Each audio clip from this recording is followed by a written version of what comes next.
ये बच्चे?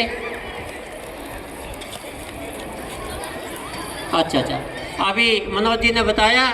3 प्रदेशों की संस्कृति आपको देखने को मिलेगी।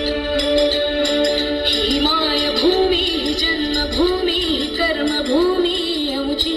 महावंदनीय अति प्राणप्रिय हिमाय मराठी अमुची हिमाय भूमि जन्मभूमि कर्मभूमि अमुची महावंदनीय अति प्राणप्रिय हिमाय मराठी अमुची हा अमुचा आहे बाणा ही अमुची आहे बोली अस्मानी झळके भव्य पताका भगव्या हजरी पटक्याची महाराष्ट्र भूमी ही जन्मभूमी ही कर्मभूमी अमुची महावंदनीय अति प्राणप्रिय ही माय मराठी अमुची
बाजू